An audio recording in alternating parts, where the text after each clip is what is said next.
আপনাদের যখন এইরকম আমগুলো বড় হয়ে যাবে, দেখতে পাচ্ছেন এখানে আম হয়েছে মাত্র 7 গ্যালনের একটা ব্যাগে লাগানো আম। তো আমি দেখাতে চাচ্ছি যে এরকম যখন বড় হবে তখন আপনারা অবশ্যই, এর আগে আমি ভিডিও করেছিলাম, এই যে আপনার ইস্পাহানি কোম্পানির এই ফ্রুইট ব্যাগগুলো পাওয়া যায়, এই ব্যাগগুলো ব্যবহার করবেন। এটি ব্যবহার করলে হবে কি, আপনার আমের গায়ে কোনো দাগ পড়বে না, এরপরে কোনো পোকামাকড়ের অ্যাটাক হবে না, এই জিনিসগুলো থেকে বেঁচে যাবে আমগুলো। আর আমের শেপটা, আমের যে কালার অনেক সুন্দর আসে, আপনারা যেমন বাজারে যেমন আমগুলো দেখেন সুন্দর কালারিং এর আম, তো ওই রকম একটা সুন্দর আম পাবেন, দাগমুক্ত আম পাবেন এই ব্যাগগুলো ব্যবহার করলে। তবে দেখা যাচ্ছে একটা থোকায় একটা ব্যবহার করলে হয়। যদি আপনার মনে করেন যে আপনার অনেক বড় বড় আম হয়, আপনার প্রয়োজনীয় ছাদ বাগানের পণ্য অর্ডার করতে আমাদের ওয়েবসাইট ভিজিট করুন। একটি হচ্ছে বা হয়তো বা আপনার দেখা যাচ্ছে যে 1 কেজির কাছাকাছি হচ্ছে, সেই ক্ষেত্রে প্রতি পিসে 1 করে ব্যবহার করতে হবে। আর যদি দেখেন আমের সাইজ খুব বেশি বড় না, যেমন এটা হচ্ছে সূর্য ডিম আম, এগুলো হচ্ছে আপনার মোটামুটি 300 থেকে 400 গ্রাম মতো হইতে পারে, আনুমানিক ধারণা, আমি সঠিক বলতে পারতেছি না।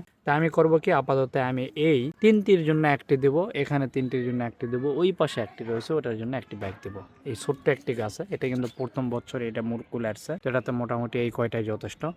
এছাড়াও আরো কিছু মুকুল আসছিল, আমরা আগেই এগুলো ভেঙে দিয়েছি, কারণ একটা ছোট্ট আমের গাছে এতগুলো নেওয়া যাবে না, যেহেতু এটা প্রথম বছর আমাদের। দ্বিতীয় বছর আমরা এটা ফুল সব ডালে আমরা আম রাখবো। তো এইভাবে আপনারাও কিন্তু এই ব্যাগগুলো ব্যবহার করে আমগুলোকে সেভ করতে পারবেন।